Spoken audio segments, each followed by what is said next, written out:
جو بندوبست رب کرتا ہے، آزمائش آ جاتی ہے، بڑے بڑوں پہ آ جاتی ہے، لیکن بعض اوقات بڑی تکلیف ہوتی ہے جب اس بندے کو لوگ کٹہرے میں کھڑا کر دیں جس کا جرم ہی کوئی نہیں، اس شخص سے لوگ سوال جواب شروع کر دیں جس بیچارے کے خیال میں بھی وہ بات نہیں، پھر وہاں وضاحتیں دینا، نہ کردہ گناہوں کی وضاحتیں دینا، یہ بڑا بوجھ بنتا ہے، بڑی تکلیف ہوتی، اور لوگ کرتے ہیں یہ کام۔ پھر اللہ تعالیٰ جب بندوبست فرمائے، صحیح بخاری میں حضرت جریج کا ذکر فرمایا، جریج نفل پڑھ رہے تھے، ماں نے آواز دی، وہ آ نہیں سکے، نماز میں تھے، ماں ناراض ہو گئی، اس نے ہاتھ اٹھا کے کہا اللہ یہ اتنی دیر تک مرے نہ جب تک کسی بری عورت کا منہ نہ دیکھ لے۔ کسی اور کی دعا کے لیے سند نہیں ہے کہ وہ تیرے حق میں ضرور قبول ہوگی، لیکن ماں باپ کی دعا کے لیے میرے نبی پاک نے سند بیان کی ہے۔ سید عالم صلی اللہ علیہ وسلم فرماتے ہیں جب بھی ماں باپ اولاد کے لیے ہاتھ اٹھاتے ہیں رب ضرور قبولیت کا شرف عطا کرتا ہے۔ تو جہاں سند موجود ہے نا، کچھ افتتاح ابا جی سے بھی کرا لینے چاہیے، کچھ کام شروع کرنے سے پہلے صرف اماں سے ہی دعا کرا لینی چاہیے، یہ والا افتتاح بھی بڑے کام کا ہے کیونکہ یہاں سند بیان کر دیا میرے نبی کریم۔ تو جناب جریج کی ماں ناراض ہو گئی، کہنے لگی اللہ اس نے میری بات نہیں سنی، اب تھے تو وہ نیک، لیکن رب کریم کی حکمت کا تقاضا ہے، ماں کی دعا کو بھی قبول کرنا تھا، اللہ نے آزمائش میں مبتلا کر دیا۔ والدہ تو چلی گئیں، وہ ایک خیمے میں، ایک کٹیا میں، ایک جھونپڑی میں عبادت کرتے تھے، اللہ کو یاد کرتے تھے، رب رب کرتے تھے، اور لوگ ان کی بڑی تعریف بھی کرتے تھے، لوگ ان کے ارادت مند بھی تھے، عقیدت مند بھی تھے، اہل محبت بھی تھے۔ ایک عورت آ گئی، بس وہ اللہ کی حکمت پوری ہونی تھی، اس نے آ کے پہلے تو انہیں اپنی طرف مائل کرنا چاہا، جب نہ مائل ہوئے تو الزام لگا دیا۔ یہ ہمارے دور کا تقاضا ہے، لوگ پہلے آپ کو اپنے حق میں قائل کرتے ہیں، اپنی فرما برداری میں لانا چاہتے ہیں، اگر آپ نہیں آتے تو پھر وہ آپ کو مجرم قرار دے دیتے ہیں، یا میرے ساتھ چل ورنہ پھر میں تیرے خلاف پراپوگنڈا کروں گا۔ دو ہی باتیں، پہلے اس نے قائل کیا، جب جناب جنیج قائل نہ ہوئے تو اس نے قریب ایک چرواہا تھا، اس چرواہے کے ساتھ جا کے منہ کالا کیا، مقررہ وقت پہ بچہ پیدا ہو گیا، لوگوں نے کہا کس کا ہے، کہنے لگی اس خانقاہ میں، اس حجرے میں عبادت کرنے والے کا ہے۔ اگر کسی دیندار پر ذرا سا بھی الزام لگ جائے تو آپ یقین کریں کہ بڑے بڑے خوفناک لوگ بھی نیک ہو جاتے ہیں، جن کا اپنا سارا ماضی کالا سیاہ ہو وہ بھی اجالوں کے راہبر بن جاتے ہیں، جن کی اپنی زبانیں ساری زندگی آلودہ رہی ہوں وہ بھی بڑے بڑے اعلیٰ سچ بولنے لگتے ہیں۔ اعلیٰ کچے میرے مکان کی دیوار کیا گری، لوگوں نے تو میرے صحن میں رستے ہی بنا لیے۔ بڑے لوگ آ جاتے ہیں، پھر بڑا کچھ کرتے ہیں اور بڑے بڑے خوفناک جملے کستے ہیں، بس کو نقطہ جو ہاتھ آ گیا، ایسے جیسے گرنے کا انتظار کر رہے تھے۔ اب جناب لوگ اٹھے، احتجاج شروع ہو گیا، شور پڑ گیا، یہ بابا بڑا نیک بنتا تھا، نفل پڑھتا تھا، عبادتیں کرتا تھا، دیکھو اس کا حال کیا ہے کہ اس نے ناجائز بچہ پیدا کیا۔ بغیر تحقیق کے میں کہہ چکا ہوں کہ الجھے الجھے بکھرے بکھرے روز و شب دیکھے گا کون، لوگ تیرا جرم دیکھیں گے، سبب دیکھے گا کون، لوگ تیرا جرم دیکھیں گے، سبب کوئی غور نہیں کرتا کہ وجہ کیا تھی۔ او بھائی کچھ تو مجبوریاں رہی ہوں گی، یوں ہی کوئی بے وفا نہیں ہوتا۔ الزام لگا دیا، شور ہوا، احتجاج ہوا، دنیا کٹھی ہوئی، ان کا انہوں نے حجرہ گرا دیا، مارا بھی، پیٹا بھی، ایک نیک آدمی کو بدنام بھی کیا، برا بھلا بھی کہا، گالیاں بھی دی، جو کر سکتے تھے کیا۔ اب جب سزا دینے لگے نا تو جناب جریج کہنے لگے تھوڑی سی اجازت دیتے ہو، مار تو تم نے دینا ہی ہے۔ کہا جناب ٹھیک ہے دیتے ہیں۔ انہوں نے کہا صرف 2 نفل پڑھنے ہیں۔ اب وہ نفل پڑھ رہے تھے تو لوگ اس وقت بھی کہہ رہے تھے فراڈ ہی کر رہا ہے، دھوکہ ہی دے رہا ہے، چونکہ ذہن بن گیا نا، بدگمانی آ گئی۔ انہوں نے 2 نفل پڑھ کے ہاتھ اٹھائے، کہا اللہ جانا تو میں نے ہے، پر اس رسوائی کے ساتھ جنازے تک نہیں خراب ہو جاتے، قبریں تک نہیں لوگ بدنام کر دیتے، کہ اللہ جانا تو ہے پھر اس رسوائی کے ساتھ، تو میری مدد فرما، اب تو میرا کیس تیری ہی عدالت میں ہے، تو رحمت کا دروازہ کھول۔ ہاتھ اٹھائے، دعا مانگی، نفل پڑھے، پورے مجمع پہ نظر دوڑائی، کوئی نہیں تھا سپورٹ کرنے والا۔ کل تک جو کہتے تھے نا تیرے لیے جیئیں گے، تیرے لیے مریں گے، ساری عمر ہی آٹا گدا ہے، لکھاں کیتے نہیں پیڑے، اب وقت آیا تے محمد بخشا کوئی نہیں ہو بیٹھا نیڑے, ایک بندہ بھی نہیں تھا, ووٹر سپورٹر ساتھ دینے والا کوئی نہیں تھا. تو جناب جنید بچے کی طرف اشارہ کر کے کہنے لگے کوئی نہیں بول رہا, تو ہی بول کے بتا دے تیرا باپ کون ہے, تو ہی بول کے بتا دے کون ہے. اللہ اکبر. میرا رب جب چاہے تو بچے بولتے ہیں, رب چاہے تو گونگے بولتے ہیں, رب جب چاہے تو پھر پتھر بھی بولتے ہیں. جب کہا نا تو ہی بتا تو بچہ بولا, اور بول کے کہنے لگا میرا باپ جریج نہیں, میرا تو وہ ہے جو بکریاں چرانے والا ہے, وہ میرا باپ. جب رب کریم نے توفیق دی تو بچہ بول پڑا. جب رب بندوبست کرتا ہے کسی کی عزت کی حفاظت کا تو پھر کوئی اسے رسوا کر سکتا. یاد رکھنا جب رب محافظ ہو تو پھر لوگوں کا پراپوگنڈا وہاں کچھ کر سکتا.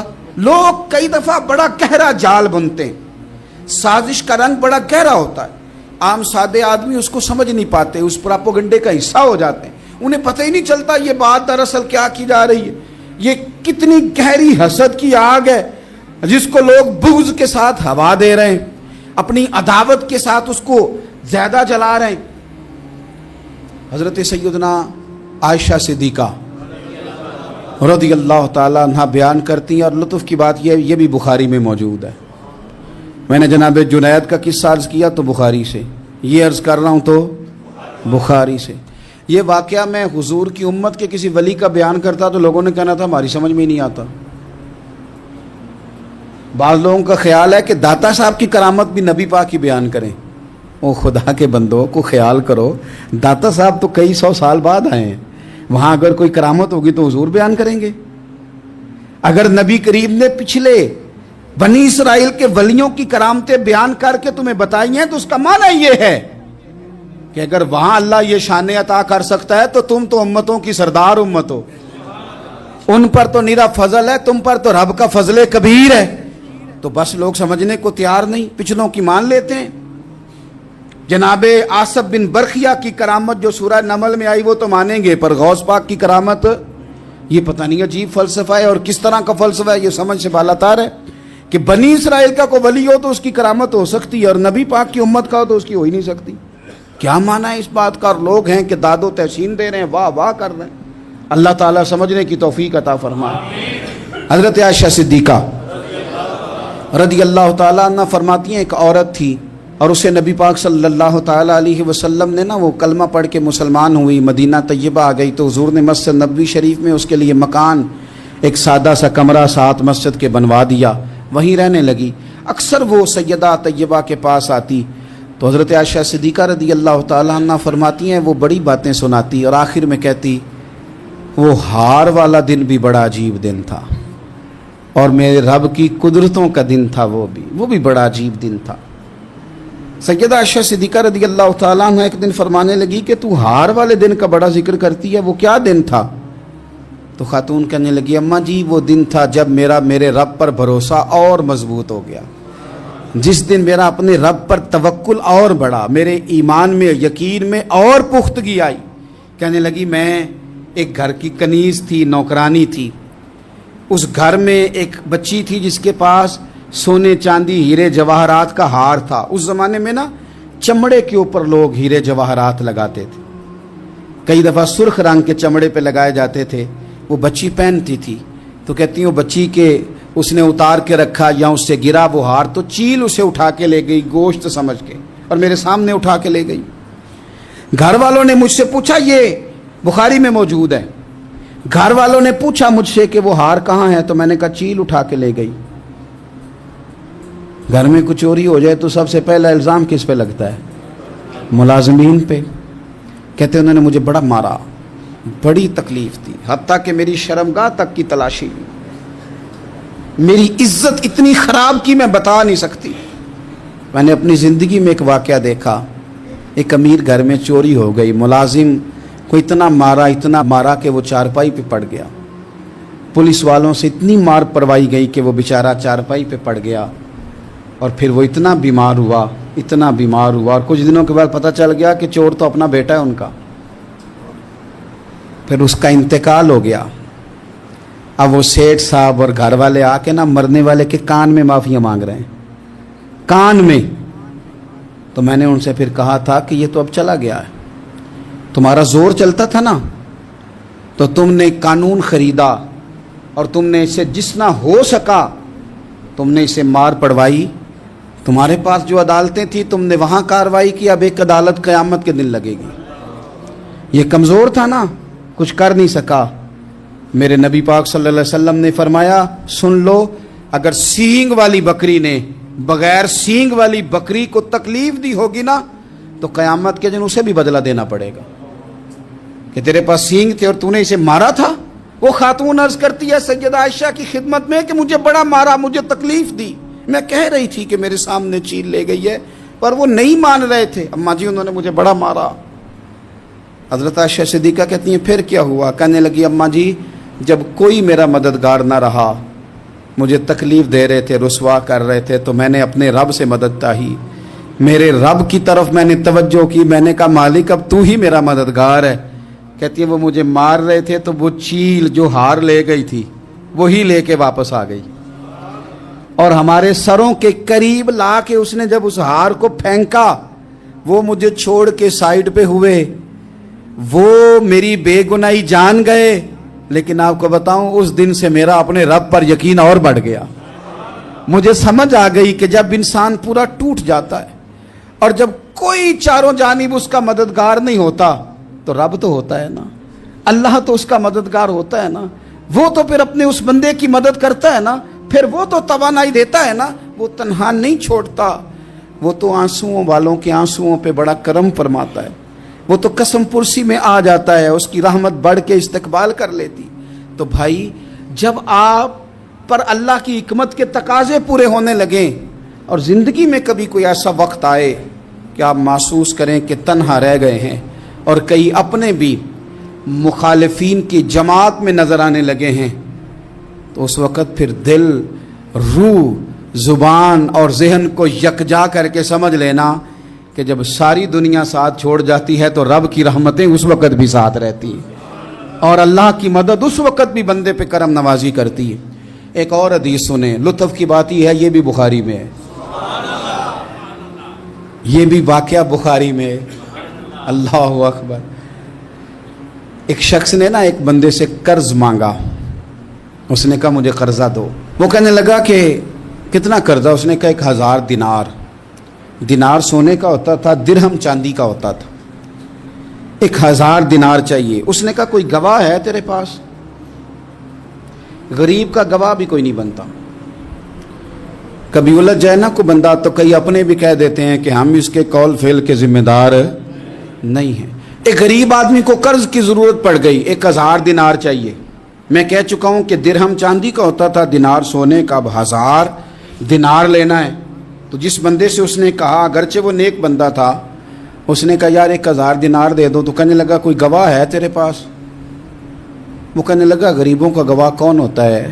ہاں ایک گواہ ہے۔ کہا کون؟ کہا میرا رب، وہ تیرے اور میرے بیچ گواہ ہے۔ اس نے کہا کوئی کفیل، اگر تو پیسے نہ دے سکے تو وہ بعد میں دے دے، یا تجھے کچھ ہو جائے تو وہ دے دے۔ اس نے کہا کفیل بھی میرا اللہ ہی ہے، میرے پاس اگر ہے تو رب کریم کا نام ہے، اگر اعتماد کر سکتا ہے تو کر لے۔ بندہ نیک تھا، اس نے کہا رب کے نام پہ، رب کی کفالت پہ، اللہ کو گواہ بنا کے میں تیار ہوں تجھے 1000 دینے کو۔